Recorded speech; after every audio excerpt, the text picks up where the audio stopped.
Okay mga guys, so nandito na naman tayo sa ating YouTube channel, no, para magbigay ng reaction video. Itong reaction video natin bibigyan nating reaction o komentaryo. Ito yung mga balitang maiinit sa ngayon, no. Maiinit na balita lalong-lalo sa West Philippine Sea. Alam niyo naman yung West Philippine Sea, no, na talagang gustong-gustong sakupin ng mga Chekwa na yan. Diba? So, nakakabwisit lang talaga. So, ito, no? Kung bago ka pa lang sa aking channel, guys, please, like at subscribe na lang sa ating YouTube channel para makapag-umpisa na tayo. Itong bibigyan nating, ng reaction, ito galing kay UNTV, UNTV News and Rescue. Okay? Please, pakisubscribe din sa kanya. Yung pamagat ng ating, gagawa ng reaction, ito, mga bangka at supplies para sa civilian mission sa West Philippine Sea inihanda na. Meron palang gagawin na gagawa uli ang mga civilian ng mga resupply mission sa West Philippine Sea katulad ng dati so meron pala mangyayari sa sa A15. So ano kaya mangyayari nito, no? So okay, no, mas mabuti pa umpisa na natin. Ibinahagi ng atin ito koalisyon ang kanilang ginagawang paghahanda para sa kanilang ikalawang paglalayag sa West Philippine Sea. Sa mga larawang ibinahagi ng grupo, makikita ang mga donasyon na kanilang nalikom gaya ng mga pagkain tulad ng delata at bigas at mga maliliit na container na paglalagyan ng gasolina. Sa iba pang mga larawan, makikita naman na nilalagyan ng gasolina ng mga mangingisda sa Subic, Zambales ang mga container. Matapos nito ay inilipat na sa maliliit na bangka ang mga container na ipamamahagi sa mga mangingisda. Nakahanda na rin ang mga boya na ihuhulog nila sa West Philippine Sea kung saan nakalagay ang mga letrang West Philippine Sea atin ito.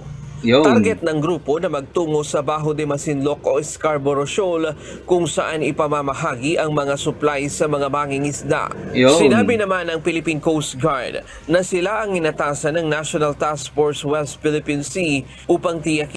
Teka, no, talagang balita to magkakaroon na uli ng civilian na resupply mission. So sana nga tignan natin, abangan natin to, no. Kasi nga itong dating di ba may dati ng nag-resupply mission ng mga civilian gamit ang kanilang mga sari-sariling barko. So parang nag-failed yata noon, di ba? Tarang hinaras din sila ng China. So talagang tigas nitong China na to, ng kulit, no. So okay, no, so sana nga maging mapayapa na, no? Wala namang gugulong mga Chino na yan. Ang kaligtasan ng mga sasama sa atin nito civilian caravan. Pero paglilinaw nila, walang kinalaman ang pamahalaan sa isasagawang misyon ng koalisyon. Let us understand, no, na ang atin ito activity is actually a civil society initiative. It is not the government that called on these people to organize fishermen to sail going. Parang umiiwas ka. Kasi baka sabihin na naman ng mga pro-China clothes dyan, ay, may bago na namang gimmick ang gobyerno, ipinapain ng mga ngingisda. Alam nyo, kaya let me first clarify, ito ay initiative ng civil society, hindi ito gobyerno. Sa Miyerkules, inaasahang maglalayag ang grupo sakay ng 4 na malalaking civilian boat at 100 maliliit na fishing boat. Sasama sa 3 araw na civilian caravan ang mga volunteer gaya ng mga youth leader at mga kawani ng media. May mga bisita ding dayuhan at iba pa. Ryan Lacanlale, UNTV News and Rescue. Dios. Okay, no, so magkakaroon talaga ng ng civilian caravan sa Scarborough Show. So talagang maghahanda talaga to. Titignan talaga kung gaano katigas ang mga Pilipino o kaya kung gaano katigas din ang mga Chino. No? So sana nga hindi sila gawa ng kung ano mang masama ng mga China. mga Chino na to, no. Okay, no, so diretso pa natin. Nagpadala na umano ang China ng malaking Teka, may nakahanda na pala ang mga China, no? Itong mga China na para sa mga civilian convoy na gagawin ng mga Pilipino. Nako, delikado to Talagang bakit kaya alam ng mga China to, no? Bawat kilos ng galaw ng Pilipina. Katulad niya, magkakaroon ng caravan ng mga civilian. Nagpadala kaagad ng China ng tingnan mo, sabi nagpadala ng mga malaking puwersa. So, itignan natin play natin.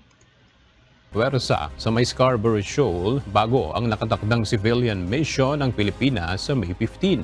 Ayon sa US maritime expert na si Ray Powell, sinasabing ito na ang pinakamalaking pagharang at pangungubkob na gagawin ng China sa Scarborough Shoal. Sa kanyang ex-post, sinabi ni Powell na nagpadala na umano ang China ng 4 na Coast Guard ship sa lugar, kasama na ang 26 na malalaking maritime militia. Nagpadala ng mga malalaking puwersa ang China, no? Bago dumating yung mga civilian convoy na ng coalition natin to. Ayon pa sa maritime expert, tila determinadong muli ang China na gumawa ng agresibong aksyon upang igiit ang umano'y kanilang karapatan sa pinagtatalunang teritoryo. Sa ngayon, talagang napakatigas nitong mga Chino na to, no? Talagang ginigit nila yung karapatan nila sa West Philippine Sea. Ginigit nila yung kanilang historical na wala naman sa batas, no? Yung kanilang claim sa West Philippine Sea, wala naman sa batas. So, napaka-agresibo nitong China na makuha talaga West Philippine Sea, no? Katulad nito ngayon, no? Sa Sabina Shoal, talagang nagtatayo na sila ng artificial island. Ngayon, kung hindi babantayan ng ating gobyerno yun, sigurado yan. Na yan? Baka makapagpatayo na sila ng mga military island dyan.